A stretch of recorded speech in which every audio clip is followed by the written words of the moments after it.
Podcast Movendo-se, com Éder Monteiro.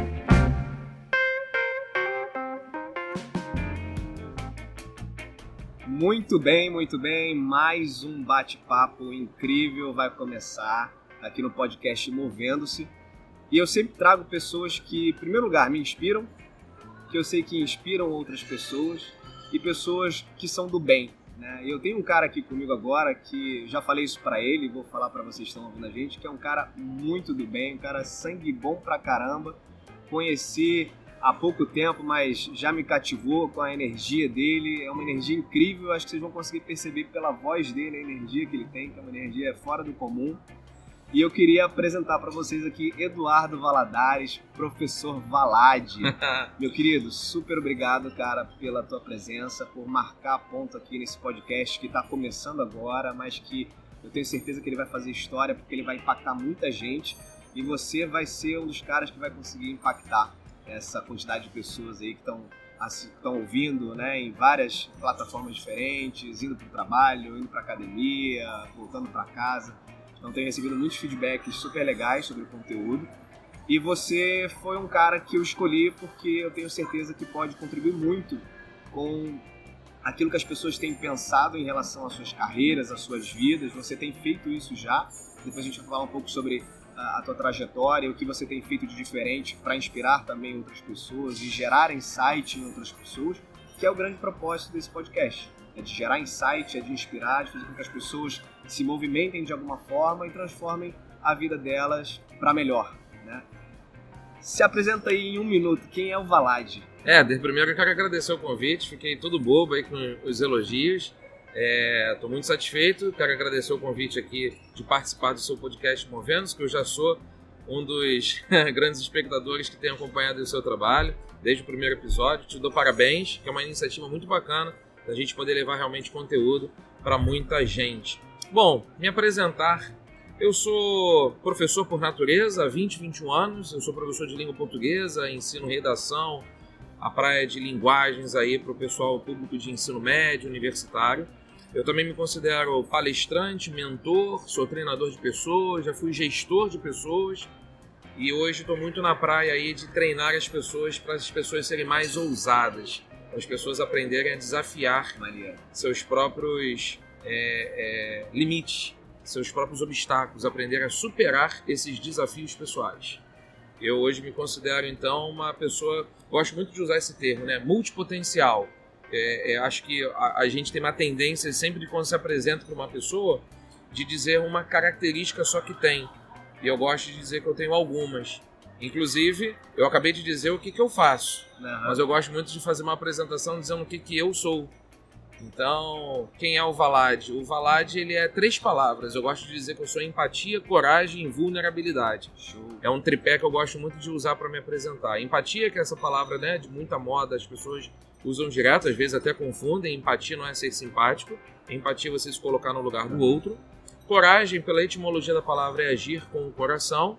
E vulnerabilidade, uma palavra que eu tenho debruçado sobre ela nos últimos 7, 8 anos para estudar o seu poder, o seu significado, e vejo que vulnerabilidade é o apetite pelo risco, é você enfrentar as situações de desafio, sem saber necessariamente qual o resultado, se você vai perder, se você vai ganhar, mas é você estar totalmente comprometido com aquilo que você está se envolvendo. Então eu gosto muito de me apresentar com esse tripé: empatia, coragem, vulnerabilidade. E hoje o que eu estou fazendo?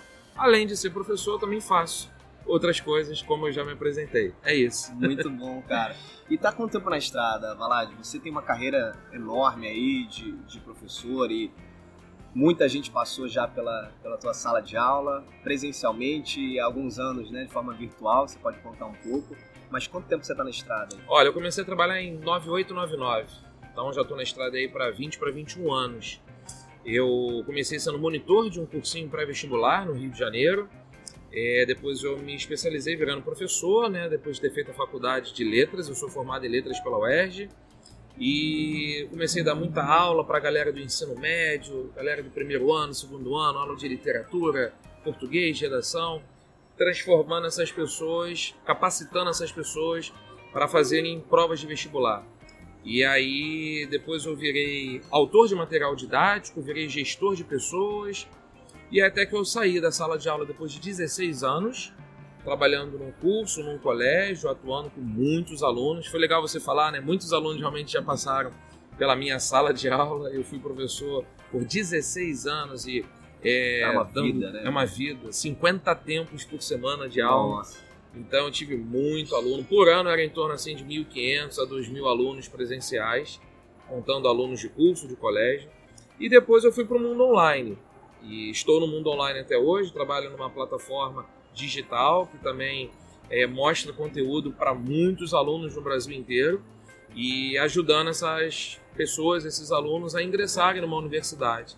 E aí a escala se tornou muito maior, a escala se tornou muito mais forte porque a gente começou a se comunicar com pessoas independente da barreira física, entrando pela internet na casa das pessoas. E posso dizer que esse é um mundo fantástico, né? A internet está aqui, a gente está nesse momento pela internet, proporcionando, levando conteúdo para as pessoas. Então eu já estou na estrada há algum tempinho, com uma experiência tanto no mundo presencial quanto no mundo online. Muito bom. Eu costumo perguntar, Valad, para muitas pessoas, e essa pergunta ela é capciosa, né? Porque te faz pensar na essência daquilo que você exerce, do trabalho que você realiza, né? Se não existisse salário, você faria o que você faz hoje? Pergunta boa. Olha, faria sim, pelo simples fato de a minha carreira ela ter uma história bem interessante. Minha resposta direta é: faria sim. Um dia eu tive um sonho e quis fazer medicina, quis ser médico. E na verdade isso vinha muito por conta de uma questão familiar. Talvez se eu pudesse colocar essa expressão por meio de uma frustração, né, comportamental minha, em querer mostrar para os meus pais que eu tinha um valor. E aí por isso eu queria mostrar para os meus pais que eu podia ser alguém na vida, podia ter nome e sobrenome.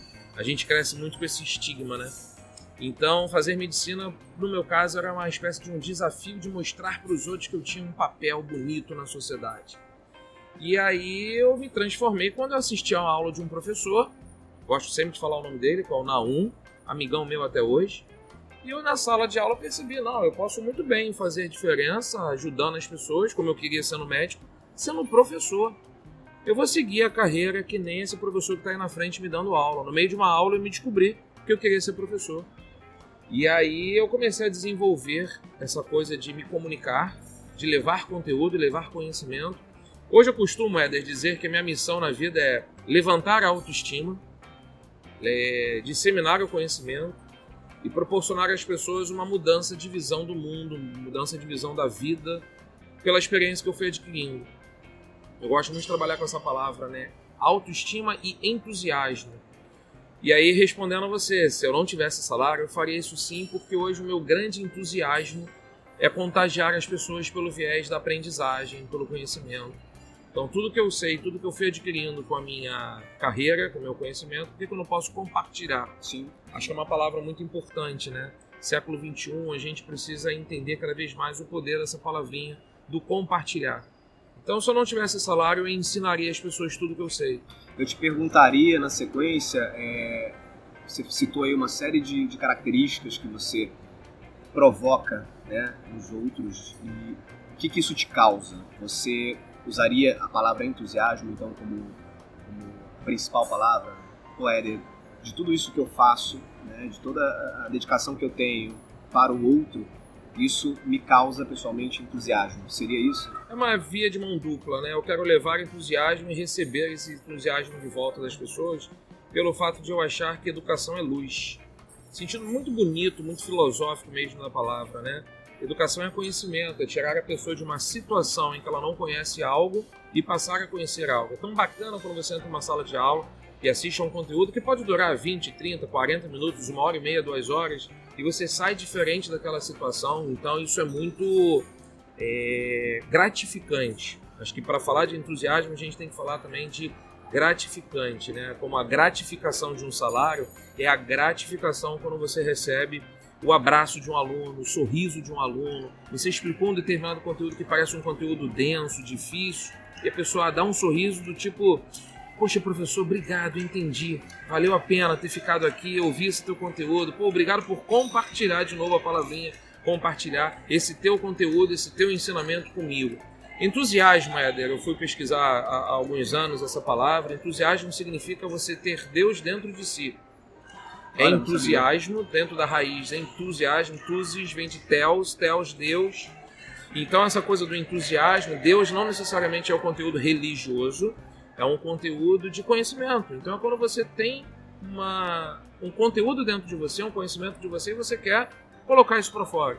Então, quando eu digo que é levantar a autoestima e compartilhar e levar entusiasmo, é levar alegria. Eu penso que conhecimento revela alegria, revela prazer. Infelizmente, a gente, em época de escola às vezes é muito conhecido pelo sentido de obrigação, algo chato.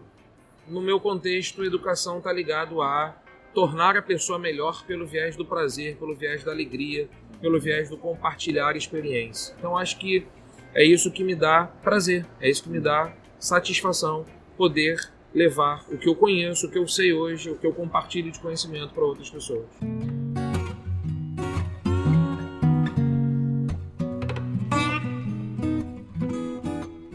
Você falou um ponto interessante e me lembrou que essa discussão sobre a educação ela tem sido pauta em muitos fóruns, né? Ou seja, a forma como a gente educa as crianças hoje é exatamente a mesma forma como os nossos avós foram educados, né? O sistema ele evoluiu muito pouco, né? A tradicional sala de aula continua a mesma.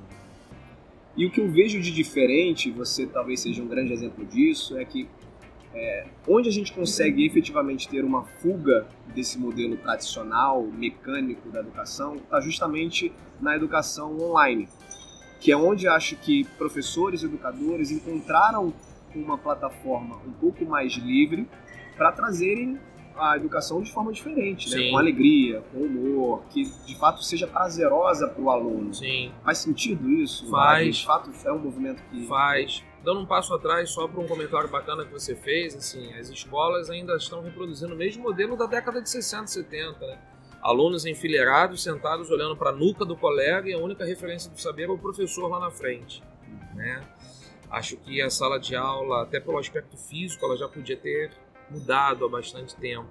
E a gente já passou por tantas mudanças da década de 70, 80, 90 para cá, chegou a internet, a gente saiu daquele modelo agrícola, industrial já há tanto tempo, a gente já entrou no modelo digital há muitos anos, e aí vem o formato online. Eu penso assim, Éder, educação é contato, educação é compartilhar também o poder do abraço, o poder do sorriso. A sala de aula é importante, a escola é importante, mas o mundo online vem trazendo cada vez mais experiências em que você pode estreitar esses laços também, né? Você vê o professor pela câmera, você vê o aluno pela câmera, você vê as pessoas também tendo o sorriso pela câmera. Então, eu penso que o mundo online ele favorece, ele possibilita uma maior ampliação de você atingir um público muito maior, até por conta da questão do acesso, da questão da limitação, do preço, do valor, por muitas vezes de um determinado conteúdo. A internet possibilita aí a questão da escala, você atingir milhares de pessoas ao mesmo tempo com um determinado conteúdo. O que eu penso muito dessa transição, né, do mundo presencial para o online, eu acho que são esferas complementares. Elas não precisam ser de substituição, e sim de complementação. Então, quando a gente vê o mundo online ajudando o mundo presencial e vice-versa, eu então, repetindo, tive uma grande experiência no mundo presencial e estou tendo uma grande experiência no mundo online. Acho que as duas plataformas, os dois contextos são super importantes e vejo que o mundo online está chegando cada vez mais forte com a tecnologia avançando aí a passos largos de você poder, às vezes até, diminuir cada vez mais esse gap, essa lacuna que o mundo presencial deixa. O mundo online ocupando isso de forma muito intensa. Só para dar um exemplo, eu desenvolvo nessa plataforma em que eu trabalho até hoje um trabalho de liderança de jovens. E eu formo amigos no mundo online. Pessoas com quem até hoje eu nunca estive perto, do lado da pessoa. Eu já considero amigos e pessoas porque a gente troca papo, a gente se vê pela câmera, a gente troca sentimento pela câmera, então isso acaba estreitando laços, né, relações. Então eu acredito muito nesse poder de que a educação online ela ajuda, ela empodera, ela capacita, ela torna as pessoas evoluídas. muita gente já passou, né, como a gente comentou, já passou pela sua sala de aula, seja ela presencial ou online, e eu acredito que você já tenha impactado e mudado a vida de muita gente e já recebeu certamente feedbacks e depoimentos nesse sentido, né? Algum ou alguns te marcaram? Você poderia compartilhar com a gente de situações de, cara, chegou até você um depoimento de alguém que você realmente percebeu que mudou a vida daquela pessoa, e como é que isso bateu em você? Eu já tive sim vários feedbacks, continuo tendo até hoje, e inclusive valorizo bastante, né? Educação é troca. Então é o professor oferecer o conteúdo, mas ele também entender como é que esse conteúdo retorna para ele. E de fato, eu sempre nutri na minha carreira um conteúdo que eu não ensinasse simplesmente uma palavra em português ou como escrever um texto, mas ensinar vida, ensinar relacionamento, ensinar, como eu gosto de falar muito, o poder do sorriso. E recebi muito feedback no sentido de como eu fui sempre um elemento de provocação, né? De tirar a pessoa de uma determinada situação A e levar a uma situação B, em que isso é o que significa a palavra educação. Educar significa tornar-se evoluído. E quando a gente cria determinadas situações para provocar, para mexer com a pessoa, com o indivíduo, com o espectador do outro lado, a gente vê realmente que a educação tem muito resultado. Eu recebi muitos feedbacks de pessoas que mudaram carreiras, eu recebi feedbacks de pessoas que mudaram visões de mundo, eu recebi feedbacks de pessoas que foram gratas pelo fato de aprenderem o conteúdo. Mas eu vou citar aqui duas pessoas, se eu puder. Nessa minha trajetória de 20 anos, eu tenho percebido que as pessoas, elas não só têm mudado a sua vida no sentido de conteúdo, a gente chama isso de um conteúdo cognitivo, mas um conteúdo não cognitivo. Eu tenho ensinado muito, Éder, para as pessoas as famosas habilidades socioemocionais. Eu acho isso fundamental no papel da educação. Então eu sempre fui um professor que ensinei o que é uma oração subordinada, substantiva, objetiva, direta, reduzida de infinitivo.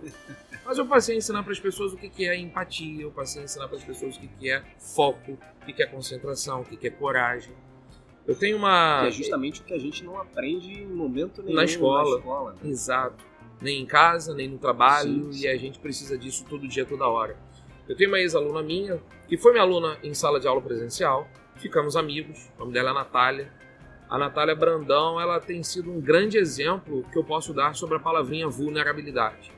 A palavra vulnerabilidade, repetindo aí para quem não lembrou daquele primeiro momento, que significa o apetite pelo risco, você se lançar a novos desafios. E o feedback que a Natália me dá hoje eu sou mentor dela, eu tenho acompanhado a carreira dela, é justamente que ela tem se tornado uma pessoa cada vez mais desafiadora, cada vez mais buscando novas conquistas. A Natália tem cada vez mais evoluído em busca de mais sucesso profissional e acadêmico em função dela perder o medo de não arriscar. Então, quando você se torna uma pessoa que você não só ensina o que é uma oração subordinada, mas você também ensina o outro a ser uma pessoa mais corajosa, a arriscar a própria pele em busca das suas conquistas, eu acho isso uma conquista enorme na vida. Eu acho isso um golaço, né?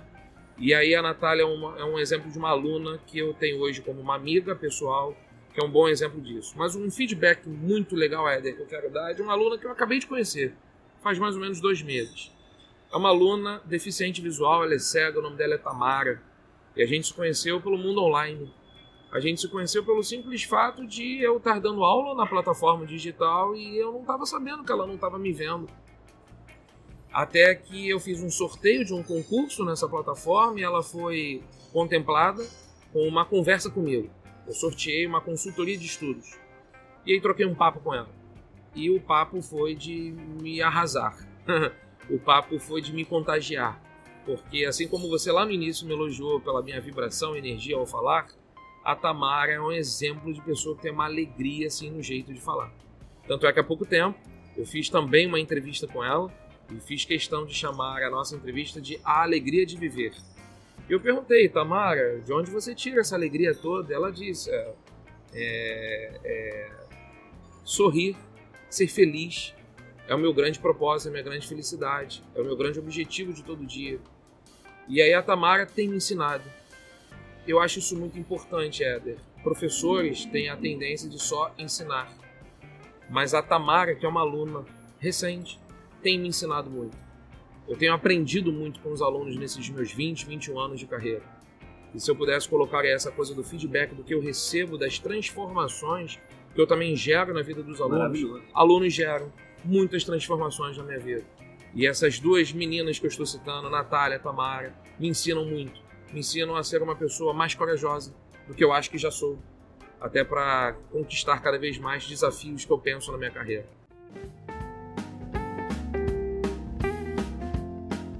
Muito legal. E elas estão ouvindo, com certeza, esse podcast agora. Mandar um beijão para as duas. Natália e Tamara. Sintam-se elogiadas e representadas aqui também no nosso podcast. Muito legal, Valad. Você acompanha muitos jovens numa fase super crítica na vida deles, que é a fase pré-vestibular. E você também acompanha essas pessoas ao longo depois do início das suas carreiras e tudo mais. E você tem algumas histórias já, como você acabou de falar, de situações onde você, através da sua educação, não só do ponto de vista de conteúdo, mas a educação também mais soft, né, nas habilidades emocionais, no foco, concentração, etc., você tem provocado mudanças, né, que vão além do passar no vestibular. Exato. Acho que isso tem sido um componente muito legal da tua trajetória, além da sala de aula, né? E a gente falou alguns minutos atrás sobre a palavra entusiasmo. E eu percebo, e o podcast nasceu muito em função disso também, eu percebo muita falta de entusiasmo em muitos e muitos profissionais hoje, seja o segmento qual for. Você tem alguma referência, você atribui a algum fato específico falar de a gente ter tanta gente sem entusiasmo, sem tesão naquilo que está fazendo, muita gente infeliz com o que faz, com uma escolha de carreira que fez? Nessas tuas andanças aí, você tem algum cheiro aí do que pode estar por trás disso? Vou arriscar uma resposta, como se disse, um cheiro. Falta inspiração, né? Falta caminho, falta abertura de portas, falta mostrar perspectivas que por muitas vezes as pessoas não chegam a ter. Então, pessoas por muitas vezes têm dificuldade de escolher o que vão fazer porque ninguém chegou para elas e mostrou: olha como é que você pode ser feliz todo dia fazendo isso aqui. Porque talvez, vou dando de novo aquele passo atrás falando da escola, talvez a escola não esteja muito moldada naquele processo de década de 70 em que você só tem as carreiras A, B e C para você ser feliz. E o mundo mudou tanto, e para ser carreira A, B e C eu preciso trilhar um caminho que talvez eu não esteja disposto a, mas eu posso muito bem ser feliz trilhando outro caminho de outra maneira. Trazendo isso para o mundo mais concreto, Éder, é quando eu exemplifico assim: por que até hoje a gente não bate nessa tecla que para ser feliz a pessoa precisa de um diploma universitário? E que a gente não precisa de 4, 5 anos para conquistar um diploma.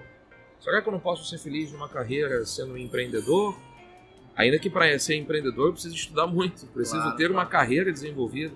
Eu não estou dizendo aqui que para ser empreendedor você não faça uma faculdade, não é isso. Mas será que eu não posso aprender mais com a prática? Por que a teoria não fala tão mais alto nesse mundo acadêmico em tempo?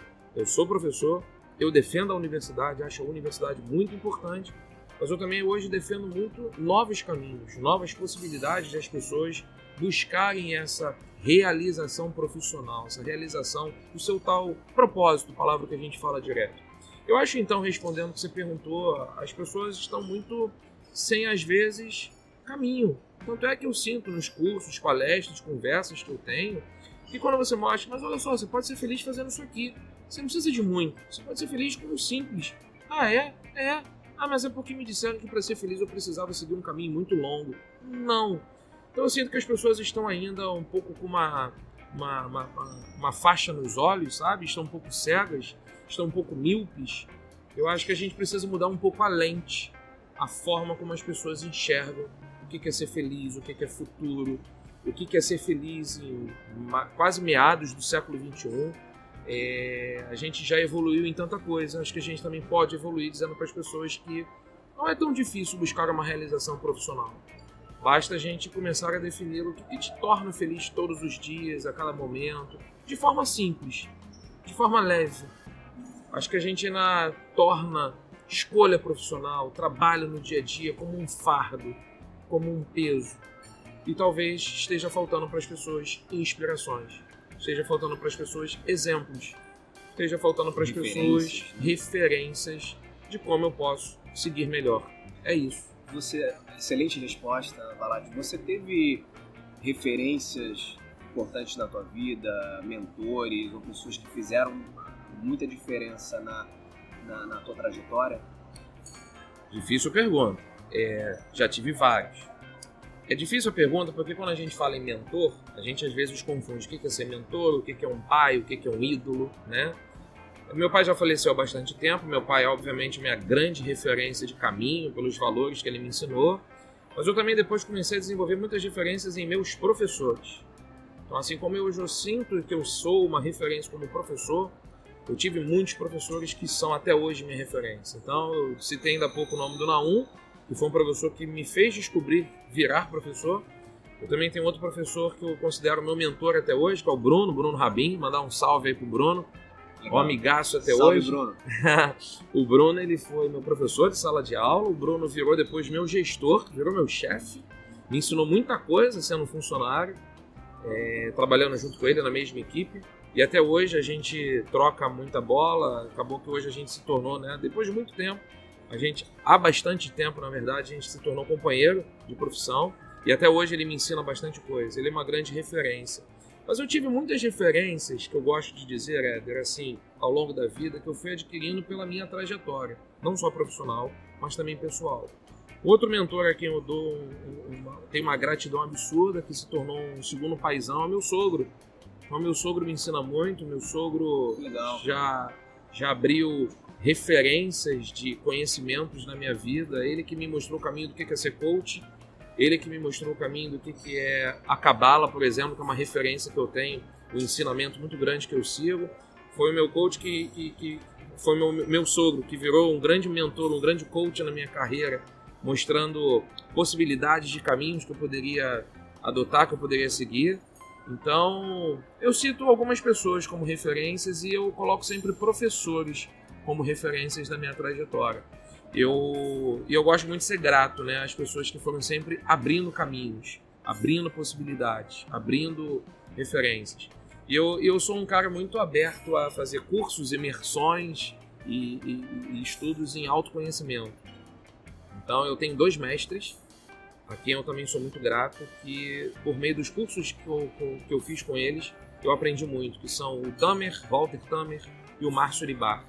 São 2 caras assim, sensacionais, fenomenais, pessoas iluminadas que vieram ao mundo para abrir caminhos, abrir portas para as pessoas. Então eu me descobri como um ser humano mais potente depois que eu fiz os cursos com o Tamer e com o Márcio Ribar. Sou muito grato a esses 2. Eu achei legal que você citou aí um mentor que não é um mentor do teu ambiente de trabalho, né? Normalmente quando a gente pensa em mentoria, em mentores, a gente sempre associa alguém do nosso ambiente de trabalho, algum chefe que a gente teve, né? Achei legal que você citou o teu sogro, né? Como um dos mentores. E isso é uma provocação interessante porque a mentoria, ela não está associada ao seu trabalho, à sua carreira, né? Você não precisa ter um mentor dentro de uma organização, por exemplo. A mentoria, o trabalho de mentoria, ele está basicamente associado a alguém menos experiente em um determinado assunto, ter referências, exemplos de alguém que tem mais experiência e vai compartilhar aquelas experiências com você. Isso é ser mentor. Né? Você, através daquilo que você já viveu, dos caminhos que você percorreu, dos tombos que você levou, das coisas que deram certo, você vai dividir isso com aquela pessoa. Né? Não necessariamente aquilo vai ser melhor para ela, mas aquilo foi o que o mentor viveu. E dali você tira insights, você tira aprendizado, você tira reflexões. Isso é muito legal, a gente pode encontrar mentores em vários lugares. Em várias dentro esferas. De casa, né? Dentro do trabalho, na roda de amigos, e não precisa também ser uma pessoa mais velha. Também tem esse outro paradigma, né? Assim, o mentor é aquele já de cabelo branco, né? Que viveu muito, né? Quase o ancião não sábio, precisa. Né? Não precisa. Você só precisa ter alguém que tenha uma referência e uma vivência em algo que você não teve e que pode te dar algumas dicas, alguns insights naquilo, né? Eu até, só porque você voltou à tônica da mentoria, Éder, só para dar um destaque, né? Porque que o meu sogro também continua fazendo muita parte dessa minha orientação. Acabou que foi o único que eu não citei o nome, né? José Haddad é o meu sogro, Beijão, Haddad, te amo. Mas é pela referência de pai que ele tem, né? Não só pelo que ele me ensina no dia a dia como profissional, mas também como valores de pai. Ele é pai de 3 filhos, eu tenho a alegria e o prazer de ser casado com a filha mais velha dele, mas é o fato de como ele ensinou os filhos dele. Até que eu comecei a conviver com a filha e comecei a perceber, caramba, como esse sogro tem coisas a me ensinar, porque como ele ensinou e criou bem 3 filhos. Eu ainda não sou pai, tô treinando para ser.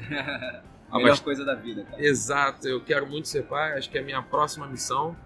E aprendo muito com meu sogro como ser pai. Então, acho que essa admiração também vem muito por esse viés paternal. Maravilha.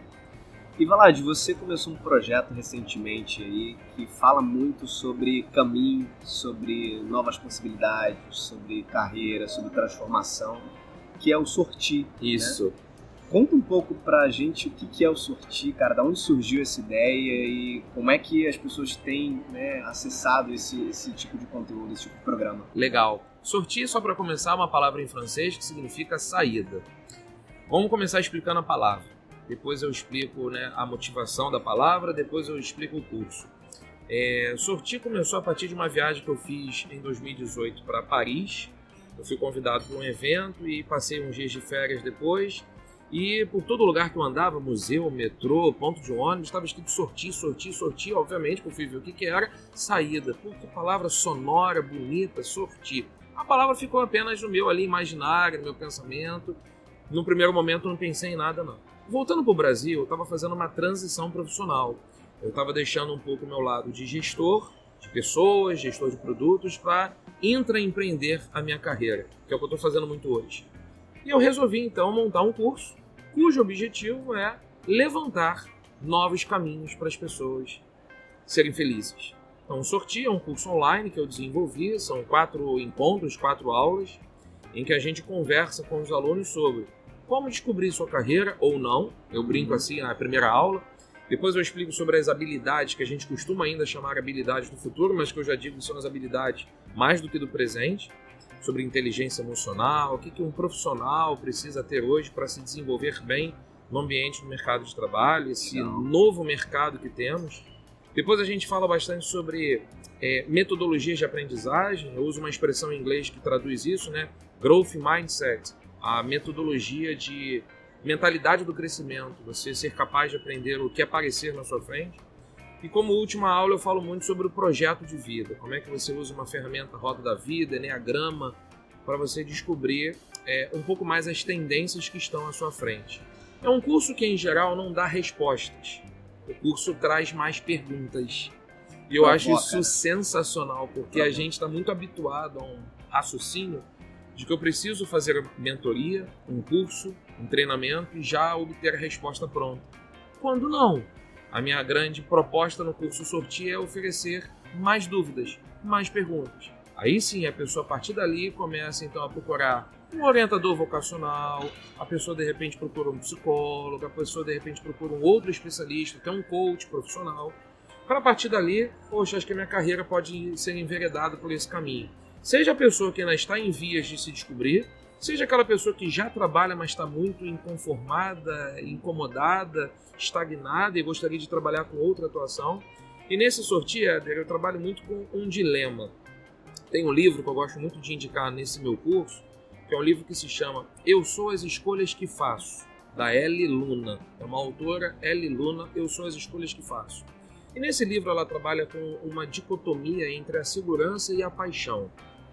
Então, em geral, a gente escolhe uma carreira tendo dúvida se a gente escolhe uma carreira por segurança ou se a gente escolhe uma carreira por paixão. Na capa, logo na capa do livro, tem uma pergunta assim: como resolver o dilema entre o que o mundo espera de você e o que você quer do mundo? O Sorti é isso. Como resolver? Não é bem resolver, mas como abrir essas novas possibilidades de o que você quer do mundo e o que o mundo espera de você. Então é um curso bastante provocador, é um curso que abre novas possibilidades de enxergar atuações. Eu costumo usar muito essa metáfora, é um curso que tudo que você precisa aprender para você ver o mundo com novas lentes. Essa é a melhor definição que eu uso do Sorti. Em geral, o feedback que eu tenho recebido eu já fiz mais de 5 turmas e mais de 100 alunos já passaram pelo Sorti. E os alunos têm dito, olha, realmente é um curso que me possibilita ver o mundo de uma outra maneira. E eu fico muito feliz com isso, porque esse é o grande propósito do curso, transformar a maneira como as pessoas estão enxergando as suas felicidades, os seus propósitos, as suas realizações pessoais. Você coloca uma lente diferente ali no olhar, planta uma semente de descoberta, de autoconhecimento, que é um caminho longo, né? Mas precisa ter um primeiro passo. Exato. E aí as pessoas começam então a se descobrirem e trilharem o seu próprio caminho, acharem a saída, sortir. E tudo começou, Éder, isso, achar a saída, porque eu tive essa dificuldade. Né? Eu sou prova viva disso. Então eu levei 3 anos fazendo vestibular para medicina. Adorei essa experiência, não me arrependo.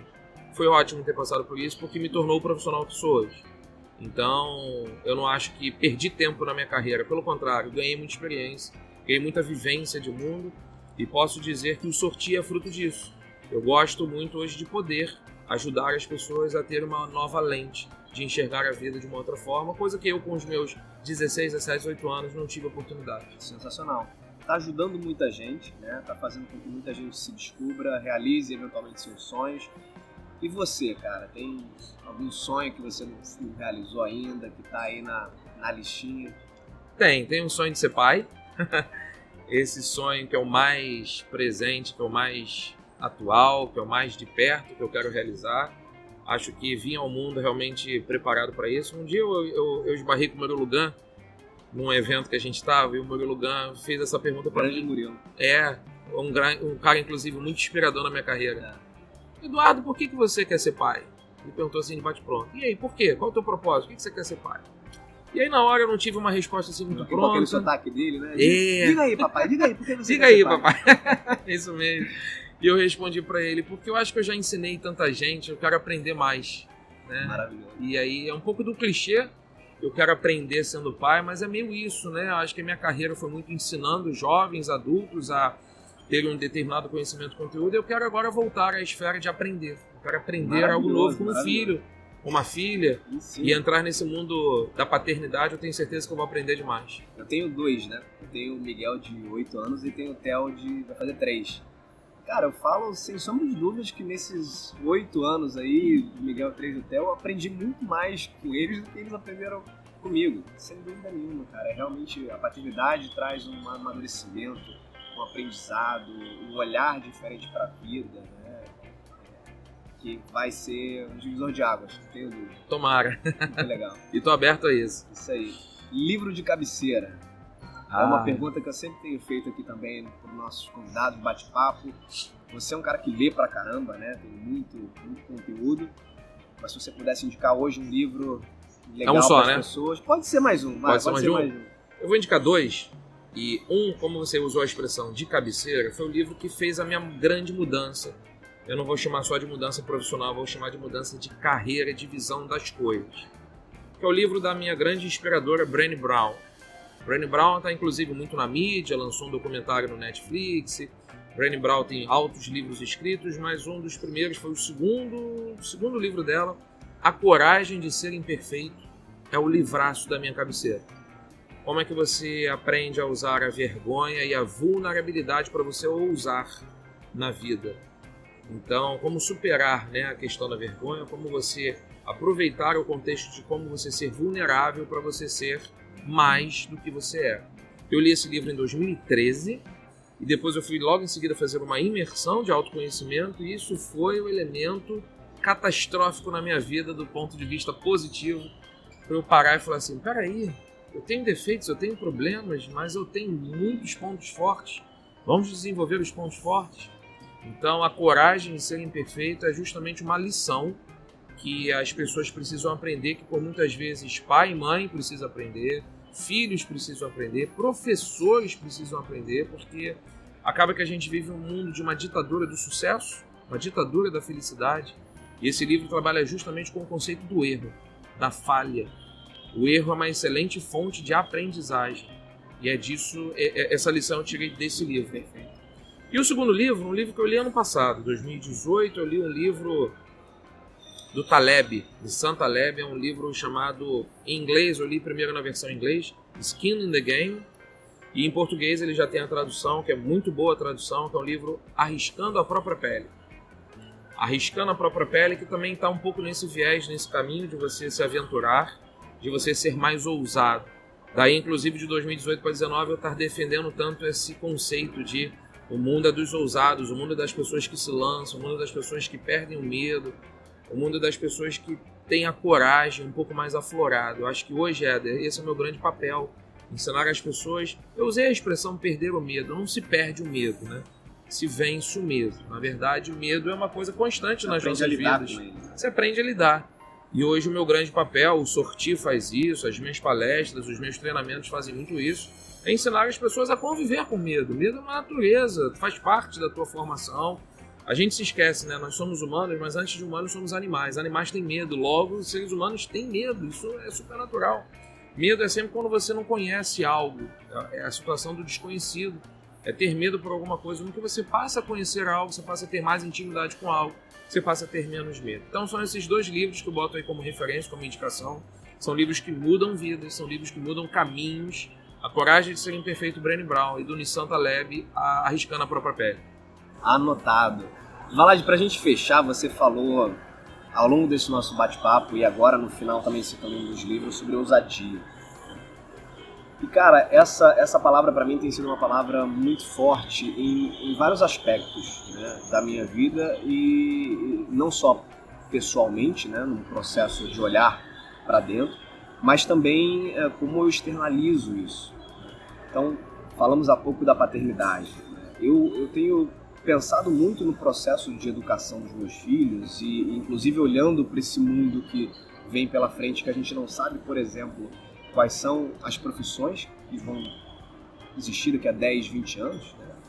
Hoje, os meus filhos estão estudando, recebendo um conteúdo que, eventualmente, vai servir muito pouco para alguma coisa que eles vão trabalhar lá na frente. Né? A gente não sabe o que é isso, o que vem. Né? E eu, até por ter me aprofundado ao longo da minha trajetória e nos últimos tempos mais e mais, como você, no processo de gestão emocional, no processo de desenvolvimento de competências socioemocionais, o que eu tenho visto é que eu preciso fundamentalmente ensinar os meus filhos a serem mais fortes emocionalmente, serem capazes de se relacionar de uma maneira plena com todos e serem ousados. Porque a ousadia é uma característica que ela, independente do momento de mundo que você esteja vivendo, ela vai te abrir muita porta. E o contrário também, né? Os não ousados têm muita porta fechada, você perde muita oportunidade de crescer, de evoluir, de descobrir coisas novas quando você não ousa. Né? Então acho que essa encorajar as pessoas a serem ousados é muito nobre. Né? Acho muito legal você ter isso como uma mantra, né? Dentro do teu programa, aí nas redes, te acompanho aí dentro das redes sociais. E acho que é isso, acho que a gente tem que incentivar cada vez mais os nossos filhos, os nossos amigos e todas as pessoas ao nosso redor a ousarem. Né? Vai dar medo, você vai precisar aprender a conviver com o medo, eventualmente, mas vai aprender, porque a gente aprende tudo nessa vida, por que não aprender a conviver com o medo? Mas, cara, a gente precisa aprender a ousar, fundamentalmente. Ô Éder, acho que nessa hora é só importante aí destacar, até por ser professor de português, que a palavra ousadia talvez ela seja interpretada, às vezes, em algum outro contexto, né? Ser ousado, de repente, aquela pessoa que é muito atirada, aquela pessoa que é muito atrevida, né? O termo atrevimento, ele também é muito mal concebido, né? Mas eu coloco no mesmo escopo, na mesma linha, ousadia e atrevimento. E eu quero só destacar porque eu respeito muito a personalidade das pessoas. Né? No que eu virei gestor de pessoas e sou professor, eu aprendi muito a respeitar os tipos de alunos que eu tive, com quem eu trabalhei, com quem eu trabalho até hoje. Então, a gente tem, às vezes, uma tendência a desrespeitar as pessoas que são mais introvertidas. Existe, inclusive, uma palestra TED muito famosa sobre o poder dos introvertidos. Eu sugiro aí que as pessoas também depois assistam, pesquisem aí na plataforma do TED, o poder dos introvertidos, porque a gente precisa respeitar as personalidades das pessoas. O meu ponto sobre a ousadia é que a ousadia, por muitas vezes, não se ensina, ninguém aprende na escola ou em casa, mas, na verdade, é fundamental para as pessoas aprenderem a lidar com o conceito do medo. Sim. Então, você tocou nessa palavra, E ousadia não é você ser atirado, ser atrevido, ser Aventureiro, desrespeitoso, né? aventureiro, você sem limites. Vida louca, né? Vida louca. Não. É você saber que você pode ir além. É você descobrir cada vez mais os teus potenciais. É isso. Então, de novo, trazendo um pouco da minha experiência, né? Repetindo, de professor, de gestor, de pessoa que já lidou, de profissional que já lidou com todo tipo de pessoa, eu vejo que às vezes as pessoas são travadas. As pessoas, elas criam barreiras para as suas conquistas. Então, quando eu trabalho essa palavra ousadia, é isso. Não, eu posso ir além. Você pode ir além. Se descubra mais. E isso não tem a ver com timidez, né? Ou com Não tem a ver. introversão, extroversão. Não. Independente disso. É né? a pessoa se conhecer e reconhecer que ela tem capacidades múltiplas. Eu estou trabalhando muito com esse viés de que as pessoas, elas não têm só uma qualidade, elas têm várias qualidades. Então, vamos capacitar, vamos desenvolver essas nossas N, né, possibilidades de ousadia. É isso. Maravilhoso. Eduardo Valadares. Valade, super obrigado, cara. Que papo maneiro. Costumo dizer que quando passa rápido é porque realmente a gente pode fazer em duas fases do podcast. A gente faz esse primeiro episódio aqui, depois a gente grava outro, Valade parte 2. É verdade. Mas pra mim foi muito agradável, com certeza pra quem tá ouvindo aí foi da mesma forma. Inspirador, como sempre. Queria te agradecer de novo pela oportunidade da gente trocar essa ideia aqui, de você dar voz, né, a tudo que você tem feito aí e inspirar muita gente. Eu quero agradecer o convite mais uma vez, quero deixar um salve aqui para todo mundo que vai ouvir esse podcast, dizer que está sendo um prazer enorme participar. De fato, o tempo passou super rápido, porque foi super prazeroso conversar aqui com você, Éder, e dizer que, se eu puder deixar uma mensagem para o pessoal no final, com certeza vai ter muito aluno, ex-aluno, mas principalmente pai e mãe. Eu gostaria que a gente trabalhasse mais junto, pai, mãe, filhos, alunos, porque a gente precisa exercitar cada vez mais o poder do diálogo. O podcast é uma tendência da gente ouvir mais os outros. Eu acho que esse exercício, né, da gente ouvir é muito importante. A gente está falando demais e a gente está se esquecendo de ouvir também o outro. É a coisa da troca, que eu disse lá no início da nossa conversa. É do compartilhar. Filhos, compartilhem mais com seus pais suas rotinas, suas vontades, seus sonhos, suas emoções. Pais e mães, ouçam mais os seus filhos e compartilhem mais com eles suas emoções e suas vontades, seus objetivos. Acho que está faltando esse partilhar, né? O compartilhar é isso, é o dividir, é a coisa da reciprocidade. Acho que a gente está ainda muito nesse mundo de via unilateral e a gente pode muito bem trabalhar para que o mundo seja mais conversa, diálogo, troca, aprendizado. Acho que o que a gente fez aqui é uma grande troca de experiências, de aprendizados que eu tenho, que eu tive, que eu estou tendo, e passar para as pessoas um pouco dessa minha visão de mundo.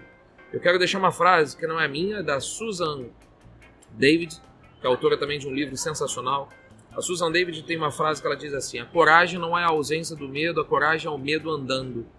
Então que a gente converse mais com as pessoas para que a gente seja mais ousado. Maravilha.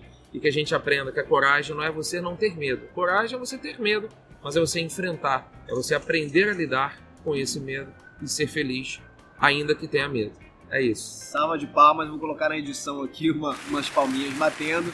Eduardo Valadares, professor Valade, meu amigo, super obrigado de novo. Como é que o pessoal faz para te achar? Procure nas redes sociais, eu tenho um perfil no Instagram, @eduvlld, @eduvlld. Eu gosto muito dessa marca VLLD, porque além do meu nome Valadares, por ter 2 L's, é a palavra vulnerabilidade. VLLD Legal. tem na palavra vulnerabilidade, que é uma palavra que eu tenho defendido bastante. Então, EduVLLD, a gente se vê nas redes sociais, seja Twitter, Instagram, ou no Facebook, ou em qualquer outra plataforma aí, a gente troca um papo com o maior prazer.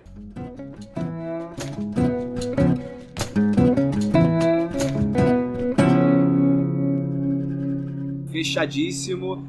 Esse foi então mais um episódio do podcast Movendo-se. Até uma próxima. Beijos e abraços. Tchau, tchau.